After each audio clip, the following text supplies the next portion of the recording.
So Pete, let's do offensive line. When you got to hop off. But let's just start breaking this down here because this is a position that we got to cover so many names, and I want to do it while at least I had you for a little bit, Pete. Especially since you were the offensive line guru.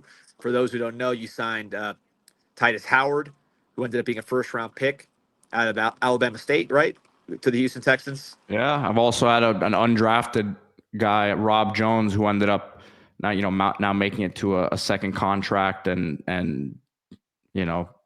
that. So I've seen both sides of the spectrum here, so to speak. A lot of I wouldn't call myself a guru. I'm not calling myself a guru. I know. This is the Senegal national team, the Lions of Teranga. So there you go. I actually got it in Spain. They had it out there in Spain. I had to get it. It is a nice shirt, though. Thank you. All right, so let's roll here, Pete. Talking about the offensive line. No, also you have a lot of intel on the offensive line as well. Talking to people just in the program about that group. So let's start with the stuff we know. Right, this is going to be the starting five, barring any injury. Let's go right to left, just in order of where we're the stars of the team. Right, so you have to start this offensive line talking about Francis Mawanoa. Just very much coming out of his shell, I think, as a leader. I interviewed him for Storm Sessions, which was an awesome interview, one of our longest interviews, actually. You should check that out on YouTube if you haven't seen that on Canes All Access. He was also quoted extensively in this spring All Access video that the Canes put out. English is not his first language. His first language is Samoan, even though that is a United States territory. So he really had an adjustment, and now, I mean, obviously, you would never know his first language wasn't English. He has an accent, but he's English speaker, and I think he's just becoming more vocal with the media, with his teammates. He knows he's a top 10 pick. I think him, Fano from Utah, Proctor from Alabama. I think all three of those guys, barring injury, are going to go probably in the top 10. That seems like that kind of year where tackles are going to be high quality. I saw a quote from an NFL guy on ESPN, one of these anonymous execs, saying basically last year we had a bunch of tackles that we liked, but they really could have been guards. Talking about like Will Campbell, Membu. I don't remember who the third one was, but he said these guys here, Kelvin Banks, all first rounders. He goes, they all could be probably be guards. He goes, this year we got some real deal blue chip tackles between Mawanoa, Fano, and Proctor. So I just think everything help, knock on wood, health permitting. I think you're looking at all ACC, potentially all American, top 10 season from Francis Mawanoa. Yeah, I agree. And I think the hype has built to where because with O-line, man, it happens also with like Pro Bowls in the NFL. Since there's no stats, it's such a hype driven position in terms of these accolades. So I think what we've seen a little bit more push, I think, this offseason. I don't know if was he at ACC Media Day last year?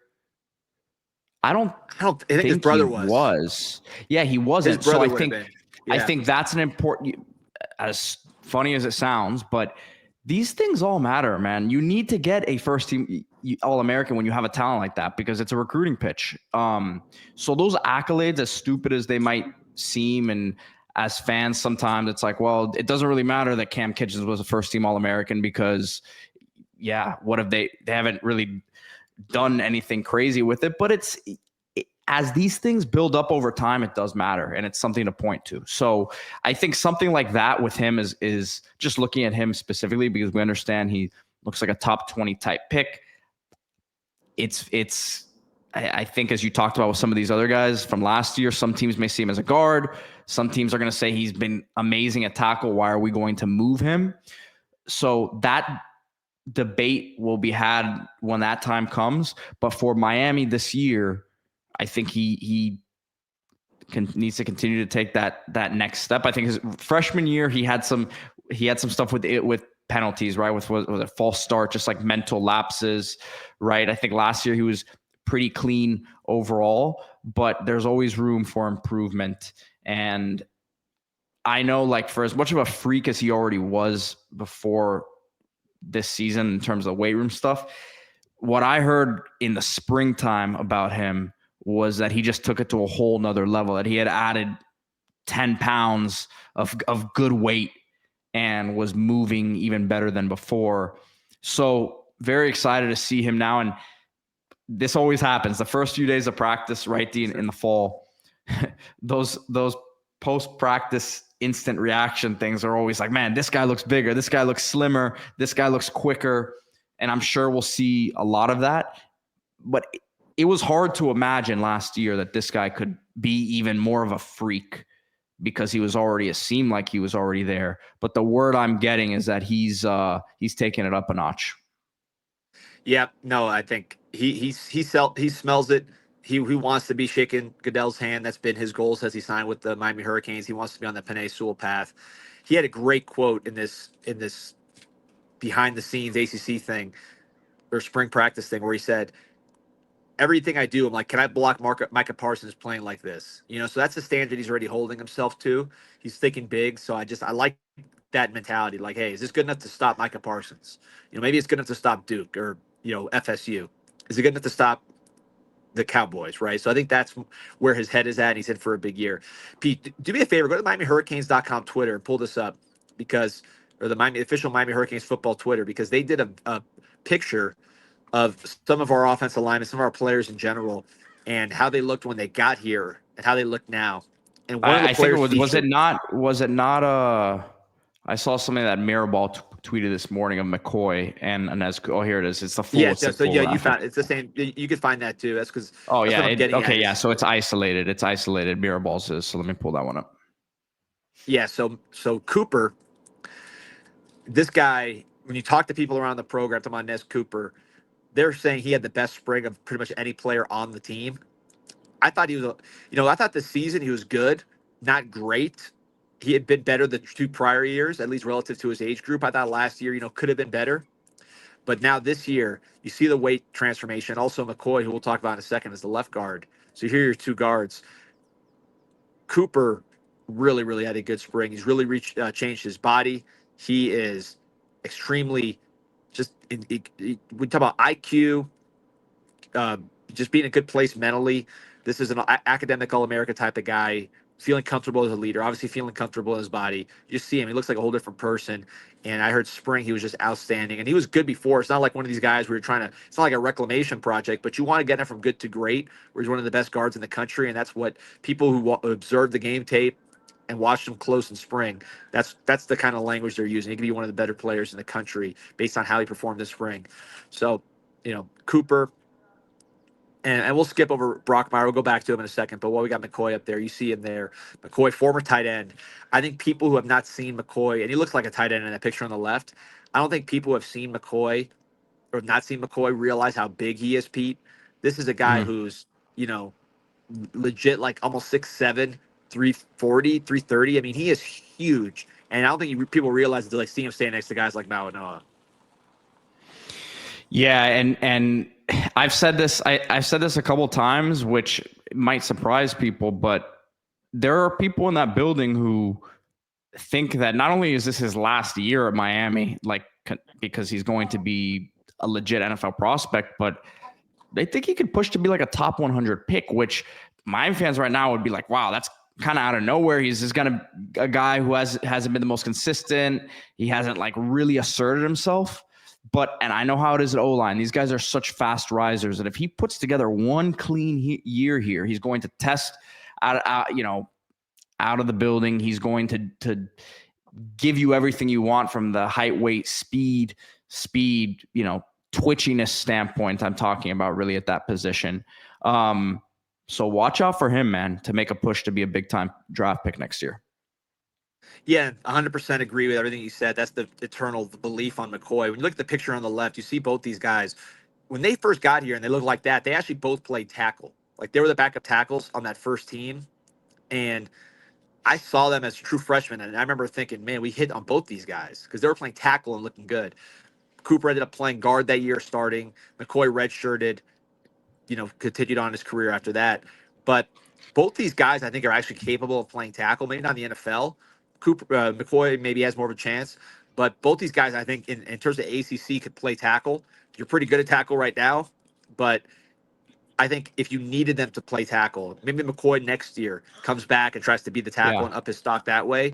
I could see both of those guys fitting there if we needed to. That just speaks to their athleticism and to their size. These are not just pure guards that with stumpy arms and 6'3", that you can only play in one place. These guys have a lot of versatility, look the part, and really should be two of the better players in the ACC at the guard position.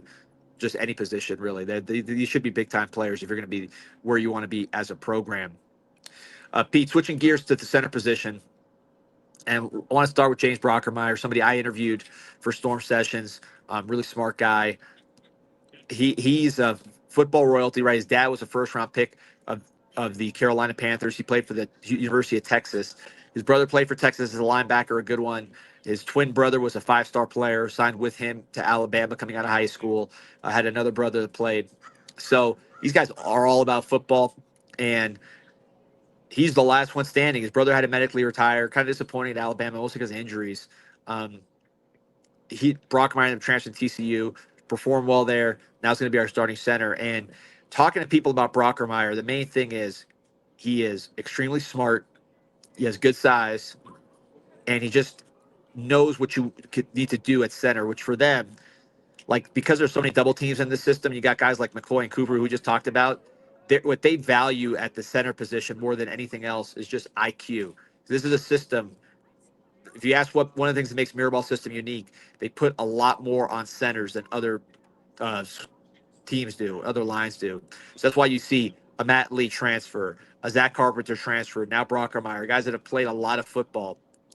So I think with his IQ, his pass blocking acumen, his ability to get help on the run blocking, he doesn't have to just move guys, which was maybe his weakness at TCU. He's going to have giant guys next to him. So, that's going to be a nice mix for him.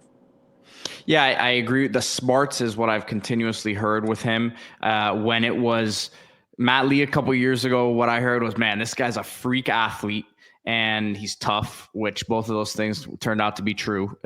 He tested off the charts at the combine. Last year with Carpenter, it's, man, this guy's big, and also that he was smart. But I think it also took him a little bit longer to like kind of get acclimated with the group. And as the center, I think that's very important. I think Brockermeyer came in right away, and I don't want to say that he was like bossing people around in there, coaching people up right off the bat, but he walked into the room commanding a presence and being a voice earlier than I think, not to, that the Carpenter was awesome last year for Miami. He was super solid, but you're talking about someone who can really command that line, I think. Yeah, I agree totally. Greentree said Carpenter was not good in space. That's why the tight splits last year. I agree that Carpenter probably wasn't as good at space as a Matt Lee, but I don't think that the tight splits didn't really have anything to do with that. Tight splits were more about being a more conservative running game that doesn't take losses and has the ability with the strength of the offensive line and the running backs to just move forward and still be top 5 in yards per carry without risking losses. That's really why you had the tight splits, and that helped Cam Ward get, the best third down percentage in the country by far, because we were just with a quarterback that good and then always winning the down and distance. That's why we had tight splits. Before we go back to the backups here, because there's a question about Ryan Rodriguez, who, is very, very important to this team. But I wanted to finish the starting lineup. Markel Bell, you sat down with him at Pop Subs. So I got Patrick holding it down with the Bell Burger, which you had a bite of. How Delicious. was that? Delicious. Delicious. He was great Still available. Still available at Pop Subs. He was great with you. He was great with me, quite frankly, in the Storm Sessions. He was awesome. Just super high IQ, I think. And you saw the stash, Coach Feld made a comment about Bell maybe 2 days ago, saying just how elite he was mentally. Obviously improving physically, but just how special he was mentally. And I think that's the key with Markel Bell. A guy that size who can bend even remotely well enough to play left tackle, which he does, and then have the IQ he has. It's hard to mess up with that kind of package. Yeah, huge fan of the player. We've been big on him from the beginning. Technically has a couple years of eligibility left, but I think that everyone in Miami expects him to kind of be out after this year onto the next level. And I think he's got all the tools and has worked extremely hard to put himself in the position he's in now, to be, again, a top 100 type prospect, I believe, when it's all said and done. Yep, I agree with you. It's going to come. I think one big thing with him is just the physical conditioning. Like, he's in great shape, but just getting a little stronger through the legs, because he's a tall guy. I mean, he's big, but he's not like some giant, massive guy from a weight standpoint where he's naturally going to just anchor up. He's because he's tall, guys can get under him, and he's not overly strong, so he can get pushed back sometimes. So I think just getting stronger, the length is great. Is great. Obviously, he knows how to use it. So, I think that all speaks to his upside, and the internal perception is NFL player, great kid, very ecstatic to get a Markel Bell back, and he's really had a schedule given what he did last year, which you kind of expected him to. Ultimately, I think did a really, really good job. Like when he locked guys in, they were done. He'd get beat with speed sometimes. Virginia Tech, he got beat a few times. He got beat. People were down on him for that, but he learned a lot. And like I said, once he latches on, I mean, he had some of the most dominant reps of anybody last year, where like he was literally latched onto a guy for like 10 seconds. Albert McKinney says, when are we going to develop a center? I think Ryan Rodriguez is probably your center next year, as long as his health is okay. But I think there's much bigger issues than worrying about when Miami's going to develop a center. Yeah, well, it's gone fine the last couple of years without doing homegrown. Yeah, Robert Perez said, I've heard that Rodriguez is outperforming Brock at center. I think the big thing with Rodriguez is basically a starter. This is a guy who started all spring at left guard, started the UF game at left guard with McCoy still banged up. McCoy's had lingering shoulder issues. We should mention that. So Rodriguez started the UF game, ended up getting hurt that game, really missed the whole season. Unfortunately, he's played spring, started all spring at left guard with McCoy out. He's basically a starter, and I think he would have been the starting center if not for his injury history, right? So you can't trust him there because he just had injuries. So how do you believe that, how can you bet your life that he's going to make it through the whole season? It's hard, given the history. But in terms of the player, I think he easily could have been the starting center on this team, and we wouldn't have missed a beat at all. He's a really, really good player, really big part of this team. Utility infield. They're really the sixth offensive lineman. Comment from Devonair. We missed on a couple stud centers who have gone on to start in the SEC. Yeah, the big one, obviously, that comes to my mind is Connor Liu from Auburn. Yeah, there he is, Devonair. Connor Liu committed to Miami. Flipped there at the last D, second. I gotta hop off. I gotta hop off here, D. I apologize. Yeah, no worries. Your audio is sounded good though, so I think you're wherever you're at right now. You should be all right. That's all right. Backup offensive linemen are my passion, so this should be fun. So, all right, guys. Later. Take it easy, man. And as always, shout out to Anajar and Levine Accident Attorneys. If you or someone you care about has been injured in an accident, you could be entitled to significant compensation. Dial 1-800-747-FREE, 1-800-747-3733. Take back control of your life with Anajar and Levine. All right, here, comment from Robert Perez. Why don't we run to the outside more? We have Lyle this year. We have the speed to get outside. Is at our O-line. I mean, it's really, I think, more about the system. This is a system that values not losing yards, right? And it sounds stupid, but when you have a system where you're running outside a lot of moving pieces, you know, it's very possible for you to lose yardage. And if you lose yardage, that could be a drive killer. I mean, tackles for loss kills drives. So I think when it comes to this system, I mentioned the tight splits earlier, it's very much about, mucking it up inside, double teams, pushing guys off the ball, and the running backs who are all 220 plus, 215 plus, just moving guys. So when you combine that low risk offensive system that lives inside the tackles, that has tight splits, does not take many losses, but then you have a top 5 yards per carry because the offensive line's so big and strong they can just kind of move guys, and the running backs are so big they can move guys. It just makes your offense work a lot better. Backing up, say, in other words, a safe, boring system where you rarely break off a long run. listen, I don't know if our offense was too boring last year. I would say it was pretty exciting. Um, and yeah, obviously you had Cam Ward, but Cam Ward was the 50th ranked offense in the country at Washington State and he had good receivers. Kyle Williams got drafted higher than any of ours. So really what we have is an offense that you're always ahead of, you're never in second and 12, right? You're never in second and 12, third and 12. You are in third and 5, third and 4, second and 3. Not to mention the fact that you're converting everything short yardage wise. We were elite short yardage last year.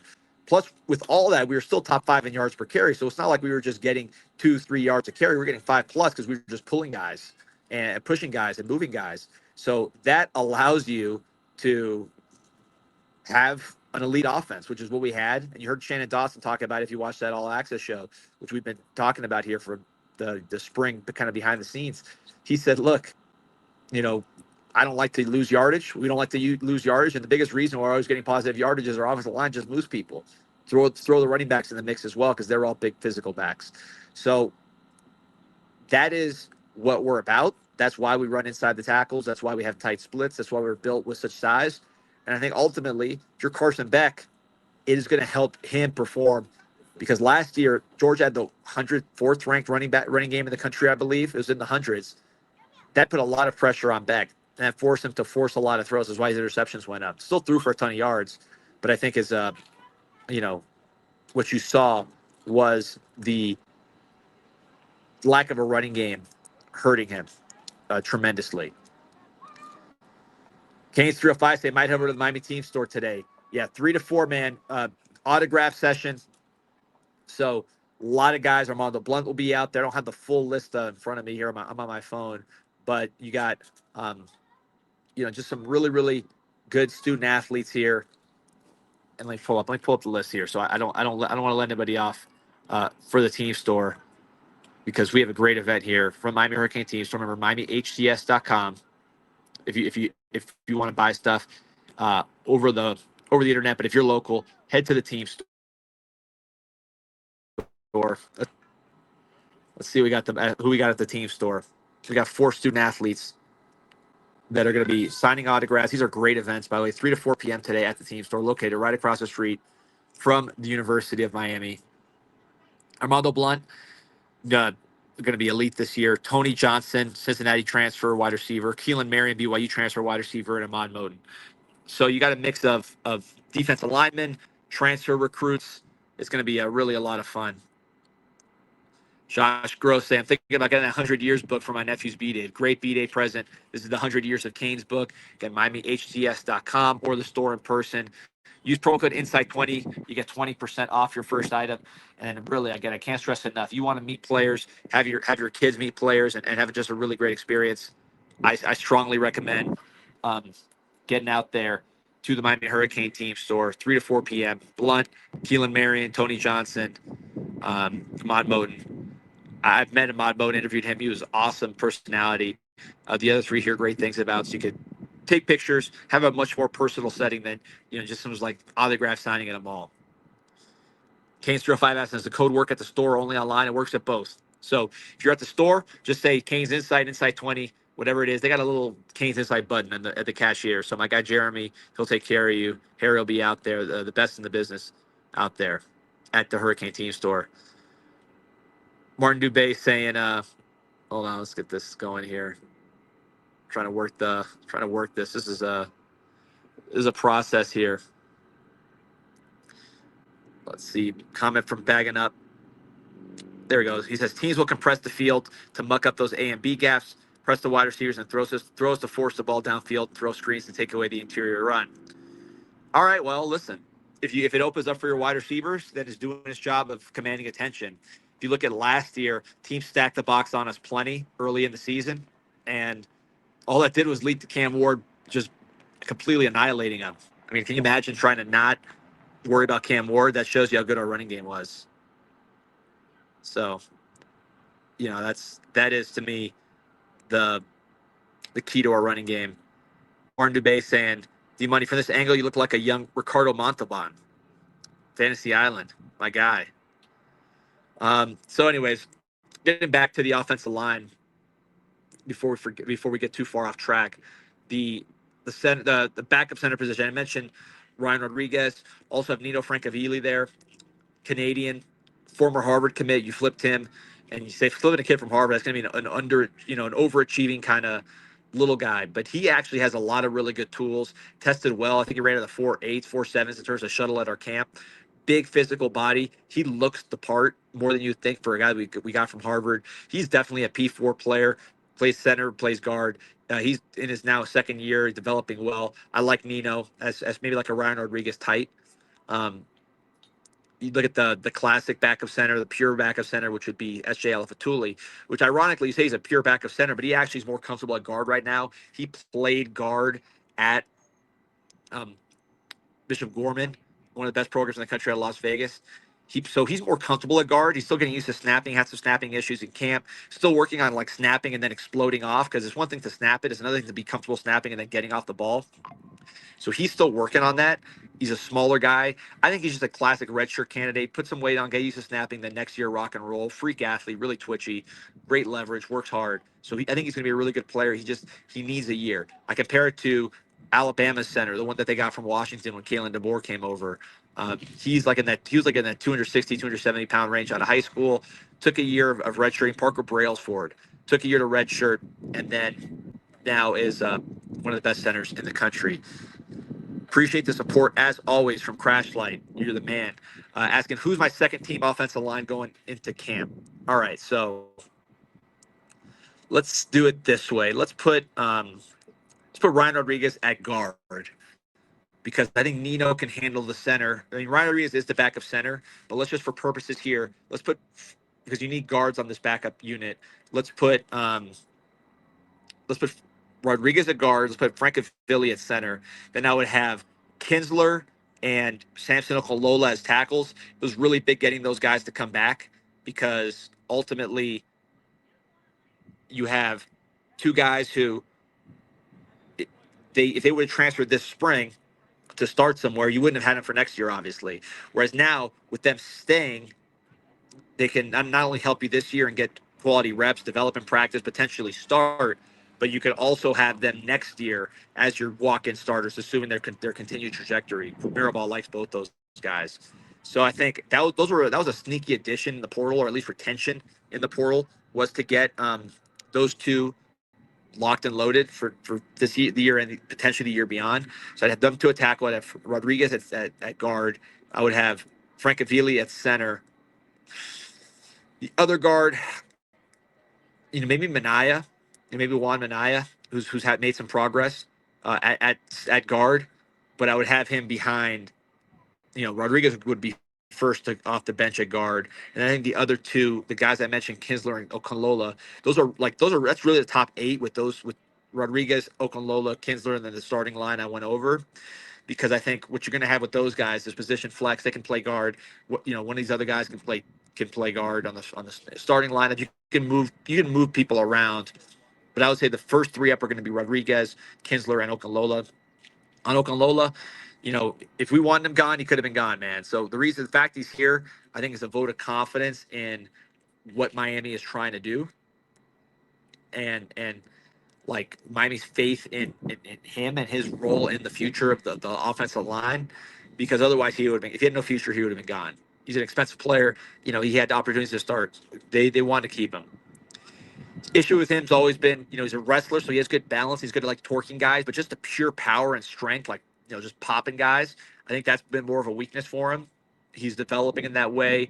Super hard work, already graduated, very intelligent, high IQ guy. So I think he's gotten better and better with Mirabal. He has good quickness. He has good wrestling leverage and stuff like that, and then the IQ, all things that will help him as a lineman. But I think when it comes to just the pure pop, that's what he's working on. Kinsler, elite talent. He's as talented as anybody on the starting offensive line in terms of, he's probably the best athlete of any of those guys, including Mauanoa. Like, if you had a basketball team, if I was trying to get someone to throw the like a tight end tackle eligible kind of deal, probably have Kinsler. So he's a great athlete, huge, just natural size, not fat but big, naturally big player. I think with him it was just an adjustment, right? He was well coached in high school, but still, he just had an adjustment period, I think, coming from there to this level. So those two are going the right direction. I think your three backups are going to be Rodriguez, Kinsler, and Sampson. And the one with the highest upside there is probably Kinsler. If he could put it together, and some of these guys develop later, we've seen it a million times. If he can keep developing, you're talking about NFL player all day long with with the Kinsler. So just continue to roll down this backup offensive line. Like I said, those are really the top three. When it came to Minaya, he's somebody that really, I think, had a big adjustment starting off last year, but made steady progress. You look at Tinalao deciding to transfer. I think Minaya kind of took that spot in the rotation, or at least in the practice rotation. I'm not sure he's at the level where you put him in a game right now, but I think he's got the size. He's a redshirt freshman only. He's continuing to develop. Miraball's a developmental coach. He's in the mix. I think him. You look at Jaden Wilkerson, also the tackle. He had some injuries in spring, but certainly looks the part. He looks. I mean, Wilkerson and Minaya, those guys look the way you want offensive linemen to look at the University of Miami. It's just going to take some time with both of those guys, but I think they have a chance if they stick with the program. Maybe it's year 3, maybe it's year 4, which it's not unusual. You see that at other top programs where guys don't play until that long. But I think with those guys, if you can get them to that year without any kind of weird stuff happening, a portal, whatever, I think those are guys that can help you just from a physical standpoint, and they move well enough, and they seem to want to be coached. Demetrius Campbell, I think a little further behind than Wilkerson, just a little not as big. He's got enough size, but Wilkerson's got pretty special size, I think, in just body type, being an athletic basketball player. Campbell, also a basketball player from Orlando. You brought him in last year with Wilkerson, but I'm not sure he has necessarily the same frame at the moment. Derek Plaz, player you got from Jacksonville, actually from the alma mater of Carson Beck in Mandarin High School. Really solid talent. I think he's working back from injuries. So that set him kind of off the radar here. But once he gets back into the flow, I think he's someone that could be one of these Swiss Army knives. He plays a little tackle, plays a little guard. I think that's sort of his future. Who else? Max Buchanan, another freshman, tough interior player. He could potentially be a center down the road. If you say we want to give SJ some competition at center, you could see Max Buchanan doing that. He played tackle, played guard, he played every single spot really in spring. So he's another one of those versatile pieces. But I think all those guys are going to have a tough time when you bring these freshmen in that we have committed, the Jackson Canwells, the Joel Irvins. It's going to be a lot of it's going to be a very, very heavy dose of talent being infused. That's going to have to be held off by that class of players. Playing time asking, is this just me or is D-Money need to get a 5G on his phone? Yeah, guys, let me know how this is. Streaming on the phone is not ideal. Just the internet in my hotel room wasn't working too well. It's coming off fine on my end, but let me know. I'm not watching the stream, so let me know if you guys are hearing me clear, seeing me clear. Right here with the Rocky Mountains in the background at Estes Park, Lake Estes, Rocky Mountain National Park. Gonna rock around here and get into some stuff with my kids. I just wanted to make sure that I had you guys on here. So, any questions on the offensive lines? I've walked through a bunch of guys, and I wanted to make sure that I had them all covered. I think I've covered everybody that's on scholarships right now. If I didn't, I apologize to anyone I've left out, and I'll get to them. But basically, with the offensive line, I think the critical issue is just I think Francis staying healthy, right? Just your impact guys. Like, you don't want to lose impact players, because even though you have depth to replace a Francis and I think still play good offensive line, if you lose Francis, I mean, he's a difference-making player, right? He is a difference-making player on the offensive line. So you don't want to lose him. You don't lose anybody. I mean, injuries are the worst part of football. I'm more nervous in camp during any other period of sports, just because I really want to see these guys succeed, and I hate the possibility they can get hurt. So before the season, so you want to, you got to stay healthy. Francis, though, is the one I think. All the other guys feel good, but losing a guy like Francis would be a killer. Nashville Kane asking, is the line better than last year? I think so. I think Brockemeyer will at least match what you had with Carpenter, and then you bring everybody else back. Jalen Rivers was a huge piece, but he missed a lot of time. And Jalen Rivers, by the way, I'm the biggest Jalen Rivers fan on the planet. I thought he was a steal where the Bengals got him. He should have been a day 2 pick. But, Rivers was out last year, and the line didn't, the offense didn't miss a beat really with Rivers out. We were better with him, but, we were fine with him out gone. Bell's going to be a lot better, and that's another question here from Robert Perez. Is Bell going to take the next step? Markel Bell. I would say yes, he is, just because he's such a hard worker. He's so diligent in film, weight room, flexibility training. I mean, he cares about being good and he's smart. So usually guys like that get better. I don't think he was expected to play as much as he did last year. So the fact that he was starting at games at left tackle early, big games, I think that was him being ahead of schedule. So now you're seeing him with development. I think he should be very, very strong. So I think the line in general is going to be better, more depth, better up front. Just Cooper will be better. McCoy will be better. Now I know it will go from just really, really good ACC player to potentially the best player in the country at his position.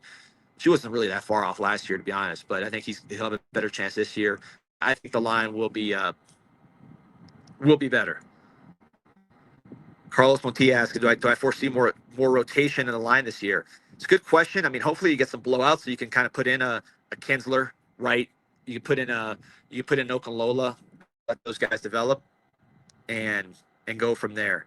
So I hope there's more rotation. That means we're playing well. I hope it's not rotation because guys are playing poorly. I don't see that. But at the same time, how much do you want to take Francis Mount off the field? The center's hard to rotate. Markel Bell, you're probably going to want to keep him on the field. Your guards are good. I mean, so you got a lot of good, talented guys. I think really we were very lucky with injuries last year. The last 2 years, probably on offensive line, we've been very blessed and not have too bad injuries, knock on wood. But I think the natural reality is guys are going to get hurt. So you look at Notre Dame last year, they were an elite offensive line all year. A lot of that was with backup players who, they weren't like scrubs at all. They were really good, but they were maybe the loser of a battle in camp. So you saw Notre Dame really play 8 guys last year, go and do what they do, go to the national championship game. Now, a lot of those guys who were the backup players that played have now transferred to Tennessee, Indiana. Where else did they go? I think one of them went to Nebraska. So big schools to go as starters and make an NIL money as those rotational guys. So I think Miami's going to be similar to Notre Dame last year. We got 8 guys that can really do work. Burstone, appreciate you. Always shout out to the Phil and smash that like button. It's free. Yeah, let me see if I can. Hoping to get Streeter on tomorrow. I got to text them because I got to figure out my timing over here in the mountains. We're working it. Robert Perez, is the toughest test for the defensive or the offensive line Notre Dame? Yeah, I think so. Someone might say Florida because they got Tyreek Sapp, who will be a pretty decently high pick.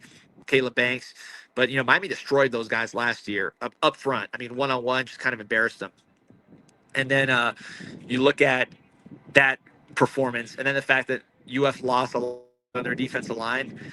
Basically, their whole backup defensive line aren't those are starters. Those guys play a ton of snaps if you're good.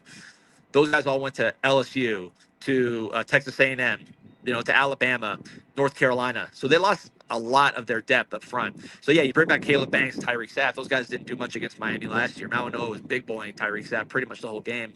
Caleb Banks didn't do anything. So you lose those guys, you don't have any of the depth behind them. I think U.S. defensive line to me is probably one of the more overrated units, and maybe this will go back to Hoppy and people will find this. But I think that UF is overrated on the defensive line and in general. Whereas Notre Dame, I think, is properly rated. Man, those guys are beasts, and they're gonna be tough to deal with for sure. Nashville Kane St. Beck's gonna love playing behind this line. I mean, he told you the deal. He said, "Look, I went to Miami because of the situation, offensive line, seeing what Cam Ward did, Dawson, etc." So, what I like is that Carson Beck is. You watched on this All Access video yesterday where people were talking like you had trying to remember who was. I think it was Elijah Lofton was saying, Beck really knew the offense well, and he knows where Mauanoa too. He knew where everything is. He knew all the checks. Beck is someone like Cam Ward, who's very, very high IQ and very high experience level. This guy's played a ton of football. He's played against defensive lines that are way better than UF's. Quite frankly, with defensive lines that are better than Notre Dame's. And this guy was in practice going against Jalen Carter and guys like that. So I don't think any of the fronts he sees are going to scare him or surprise him or throw him off kilter. Obviously, no quarterback likes to get hit, but I think with this offensive line, he's probably not going to get hit a lot. But what you heard a lot is the IQ. I've heard that all last season about Beck. We talked about it on the show, but now hearing it from the players, hearing how just he works with mirror ball and he's in that room knowing what the offensive line's supposed to be doing. He's taking out the offensive line again. Not these are things Cam Ward did also, but that's not a negative. Cam Ward was the best player in the country, best quarterback I've ever seen in Miami, #1 overall pick. So the fact that they shared those traits, I think, is quality, and just the experience, the IQ of Beck, I think is going to help that offensive line a lot. One thing also you see with Beck that maybe I think Beck, Carson with Cam Ward, he helped the offensive line in terms of his escapability, right? He can make guys miss, but if you're talking about just like sack numbers, I think that Ward was actually worse for the offensive line. And people say that's crazy. I mean, how many times did he escape sacks? TVD got sacked a lot less than Ward. Ward took a lot of sacks because he held on to the ball, and I don't say that as a negative because when Ward held on to the ball, he made the best plays we've ever seen in our lives. So it's not like it's like, oh man, Ward really killed us by holding on to the ball. He was allowed to hold on to the ball by the offensive line and by his own escapability, and then he made the craziest, best plays we've ever seen. He made fans for life with those plays. Cam Ward could not hold up to higher esteem. But if you're looking at just sack numbers, I think Cam Ward got sacked more from sacks that were him than sacks that he saved the offensive line from. And the evidence I would use is TVD from one year to the next. Also, Cam Ward, he's been a high sack player his whole career. So I think in that one respect that Beck will help the offensive line is Beck is very good at the checkdowns. Beck is very good at just seeing those options in front of him if he does get pressure. And he doesn't have the outside the pocket ability of Ward, but he's just as quick and athletic, so he can extend plays as well. So, is the feed's getting bad? Apparently, let me know if you guys are seeing me here. But anyways, I do think Beck will help the offensive line. And then a great comment by Burst. I mentioned this earlier. What other college offensive lineman in the country's called out Micah Parsons? You got to love CC. Yeah, man, love CC. Love that mentality, right? That he's not worried about blocking the ACC guys. He's worried about blocking Micah Parsons. Bagging up, saying, was he holding the ball, Cam Ward, because the receivers weren't uncovering?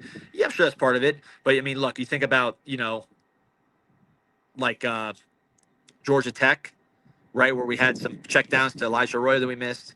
Yeah, I just think part of his game is to be a big game hunter. And I'd rather Cam Ward have that mentality where he's trying to make huge plays every time. That's why he's Cam Ward. That's why we were all loved what we saw last year. But I just think offensive line protection wise, Beck is going to help those guys more with his checkdowns. So almost 1,200 on there to like and subscribe to the show. We'll be back in front of the computer soon, but hey, listen, there's no days off, man. We make do with whatever we can do. Appreciate everybody's support. Appreciate you, Crash Light, and everybody else that's contributing their comments. Appreciate everybody. Go Canes.